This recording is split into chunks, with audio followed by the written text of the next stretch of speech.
అన్న ఆడుకోవడంలో ఫేమస్ కాబట్టి, సో మీరు మీడియాతో ఆడుకోవడంలో ఫేమస్ కాబట్టి ఇద్దరిని కలిపి కొన్ని క్వశ్చన్లు అడగాలని ఉందన్న.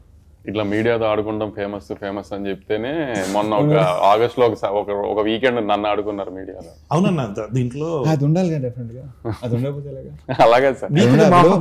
అంటే అలా ఉంటేనే ఫాలోయింగ్ వ్యూవర్షిప్ పెరుగుద్ది, అంటే అలాగే ఫ్యాన్స్ పెరుగుతారు, అవి ఉండాలి.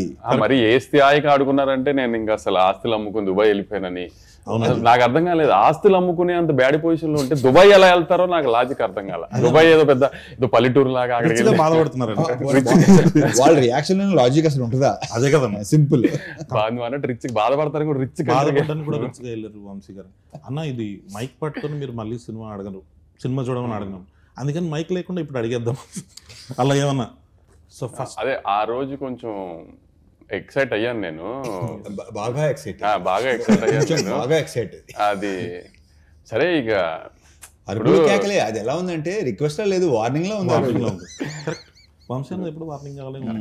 అవునే, తప్పులు చేయకుండా ఉంటావా మనుషులు? రాకపోతే చెప్తా మీ పని. తప్పులు చేయకుండా ఉండం కదా, తప్పు జరిగింది ఏం చేస్తాం చెప్పు. ఇప్పుడు నేనైనా ఎన్టీఆర్ గారు అయినా, ఇప్పుడు ఒక ఆదిత్య చోప్రా అని ఒక పెద్ద మనిషిని యశ్వరాజ్ నమ్మాము.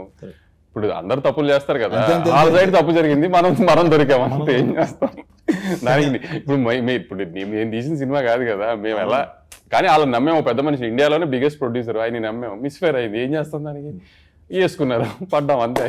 కానీ అన్న మీరు దొరకాలని చాలా మంది ట్రై చేసినట్టున్నారు, వాళ్ళ ఖుషి ఇచ్చి లాస్ట్ కి మళ్ళీ సెట్ చేసి ఓన్లే మన సినిమా, మనం తీసిన సినిమా కాకుండా బయట సినిమాతో దొరికాం, హ్యాపీ. ఇంకా అని ఫస్ట్ మాస్ మహారాజ్ అనే టైటిల్ ఇచ్చిన తర్వాత మాస్ అనే టైటిల్ పెట్టుకుంటూ మాస్ జాతర వస్తుంది.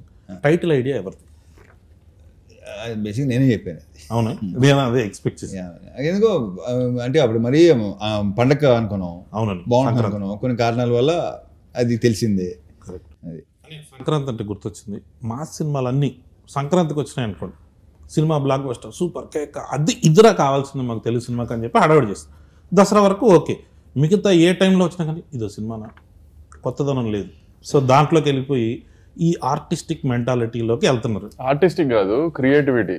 ఇప్పుడు ఎవరికి అయినా ఇప్పుడు చేతిలో ఫోన్ ఉండి ట్విట్టర్ హ్యాండిల్ ఉన్నా, ఇన్స్టాగ్రామ్ హ్యాండిల్ ఉన్నా, క్రియేటివిటీ తన్నుకుంటూ వస్తుంది. అది చూపించడానికి, ప్రొజెక్ట్స్ చేయడానికి ట్వీట్గా ఫామ్ చేయొచ్చు, రీల్స్గా ఫామ్ చేయొచ్చు. ఆ క్రియేటివిటీలో ఏంటంటే ఏదన్నా ఒక క్రియేటివ్ ఐ మీన్ టెక్నికల్గా స్ట్రాంగ్ ఉన్న సినిమా రిలీజ్ అయింది అనుకో, అబ్బా ఎంత బాగా తీశారు, ఇది తీశారు, అది తీశారు అని పొగిడితే, ఓహో వీళ్ళందరికీ సినిమాటిక్ నాలెడ్జ్ చాలా ఎక్కువ ఉందన్నమాట, అందుకని పొగుడుతుంది, ఐ మీన్ అందుకని ఇంత బాగా చెప్తున్నారు అనుకుంటారు. అదే ఒక కమర్షియల్ మాస్ సినిమా వచ్చినారు, జనానికి అది కావాలి. కానీ ఏంటంటే ఏముంది కొత్తగా, ఏముంది అంటే అదొక ఫ్యాషన్.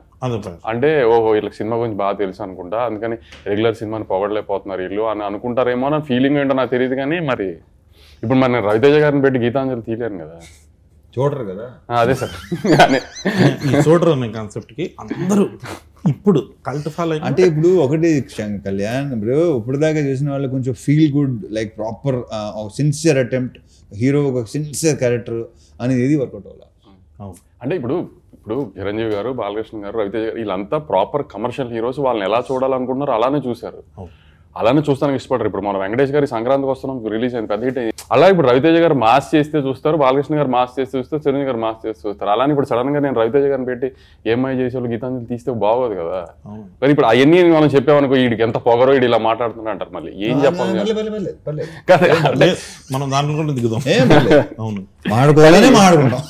కానీ పరిస్థితి అలా వచ్చేస్తుంది, మనం ఏం చేయలేము, చెప్పినా అర్థం చేసుకోరు. అది ఇంపాసిబుల్, వాళ్ళు కావాలి వాళ్ళే తప్ప మనం మంది